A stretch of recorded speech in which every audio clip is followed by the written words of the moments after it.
Okay, so for this next step, we're gonna need the background stars. So go back to the Finder and open up stars.jpg. Pretty simple. All right, once you have that, click on the Move tool, which is here. Hit V for that. It's a shortcut. And just take it and drag it in here. It's pretty simple, and let's just bring it on the very bottom, right? And a good habit is to name your layers. So we're gonna go ahead and do that. We'll call this one Black BG for black background. And we'll call this stars. And we call this mountain and man already. Okay, good. All right, so these stars are pretty big. We're gonna have to zoom out. So Command Alt minus 1, 2, 3, and Command T, which is transform, which is right in layer. Actually, it's right here. Transform, free transform. Command T. All right. So usually I convert to a smart object because transforming means if I go smaller, I'm losing information. I'm making my photo slightly less. The resolution is worse, is basically what that is. So in this case, because it's just a background and I'm pretty confident that I can place these stars and I'm not going to regret it later and wanting to make it bigger or something, I'm just going to go ahead and do it. And this definitely takes less memory. It takes quite a bit of memory to put everything in smart objects. So something like this. I want to have some of that yellow up here, kind of in the middle. And so this is pretty good. And something like this.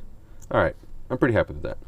And I hit return or enter, and there we go. Our stars is placed. It's nice to place your background because you have a better idea of what's happening. In this case, these blues on blues don't look as clashing as they did on the black. Even though we are going to change them, I just wanted to place that. We will come back and edit the stars. I want to add some more contrast, but for now, let's leave them. Let's go back to our mountains copy over here, and we're going to go ahead and make another copy. So bring this, drag it over to the new, or Command J for duplicating it. And we're going to go in here. Let's zoom in a little bit. What I'm going to do is I need this plateau over here to be fully outlined, and the mountains to be separate so that I can manipulate the mountains and the plateaus separately. So we go in here, and I'm going to go and pick this brush again, make it a little bigger, and let's see how well this works. I don't want to select this. I want to select this as well. All right, it's going to have a little bit of a harder time than it did earlier. So let's start over. Command D to deselect, and I'm going to do this a little bit slower so it's easier. I'm going to pick the blue area first, because that's the simplest. Now, by going in this big area, it automatically chose, well, all this goes in there too. And I'm saying no, so hold on the Alt key to minus this selection. And it's fairly smartly not selecting that as well. All right, so something like this. I want this rock as well, this little rock. In fact, I want this whole area, but it's going to have a really hard time differentiating this rock from that rock. But this is pretty good, something like this. Once again, I've selected what I don't want selected, so we need to invert that. So select and inverse, Command Shift I. Let's zoom out a little bit. Okay. I also don't want any of this top, so let's take the mark key and hit Alt for minus. Take all this out. Take all this out. In fact, I can hold the Command, Alt, and Shift key while I hold the command. Basically, when I'm command clicking this mask and I'm holding Alt and Shift, it's going to intersect. So it's going to take out the selection that I had earlier made in that mask. All right. So it's a neat little trick. Command, Alt, Shift, and you click on the mask. Okay. So I still have a little bit of something here, so I'm going to take that out. If you want to ever make sure that you don't have any specks that are selected or not, go to Quick Mask by clicking like this. Go to your channels, which is right behind your layers, and take off RGB. So you should see, which we have here, there's a line over here, there's something over here. So just take a brush, B for brush, make it a little bigger, and hit, make sure that black is in front, go like that, X to invert that, and white over here. So this is the best way to see any stray sort of selections, which is what I just did. All right, and once you get out of Quick Mask, it's just a selection again. Okay, good. So now, go back to layers And this is my mountain too, except what I really want this to be is my plateau. Something like that. And I'm going to go ahead and delete this layer mask and reapply this new one. Okay, you can't really see it, but here you go, now you do. So pretty simple.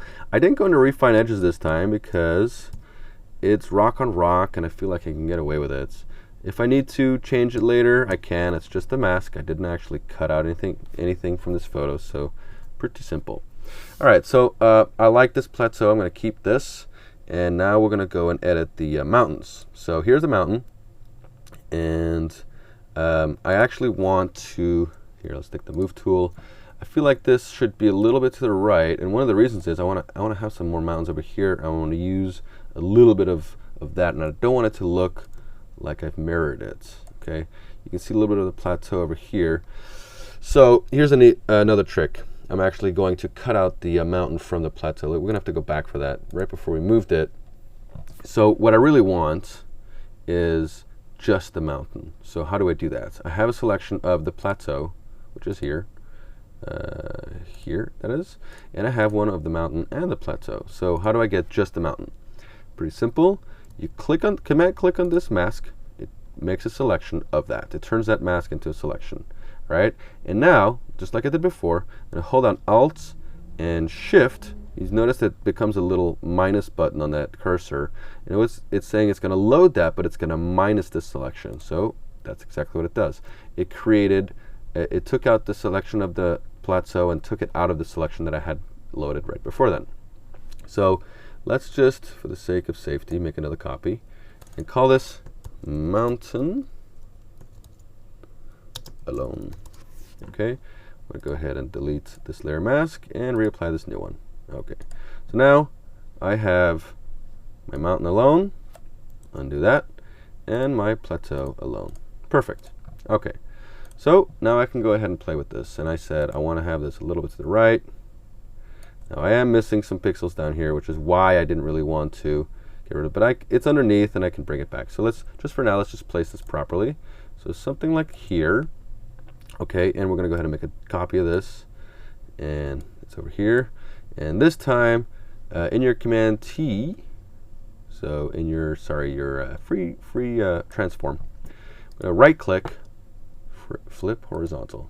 There's easier ways to flip horizontal. You can directly flip horizontal right here, flip horizontal. But I did want to move it around a little bit, and let's see kind of what do I have to play with. So I kind of want this top, as far left as I can. I'm going to change this so it doesn't look mirrored. Something like that. A little lower maybe. A little to the left. You can use your arrow keys. Let's decide this length a little. I want to go a little to the left just to not have any risk. Hit return, and then now I'm going to have to somewhat artistically decide which mountain I'm going to keep or not. So I'm going to go with a brush tool. Let's do 20 and keep 85. That's pretty good. All right, 20 might be a little too big, but let's start off. And I'm going to do this at about 200. So I'm going to try to find some other pattern in here. So in this case here, whoops, undo that. Got to be on the mask. I was on the layer, which paints black on the layer, which is not what we want. You got to be on the mask, all right? And here, black on the mask. There we go. Black on mask will mask, all right? See, making it invisible. All right, so I'm just going down here, and I'm trying to follow some pattern that kind of exists in here. So I am drawing it, but by following some of these lines, it's going to definitely make this outline more realistic. So let's take this rock over here. I like that. Something like that. Okay. All right. And then the rest is pretty easy. We can just make that bigger and mask all this out. I might zoom in a little bit not to make any mistakes. Mask all of this out like so.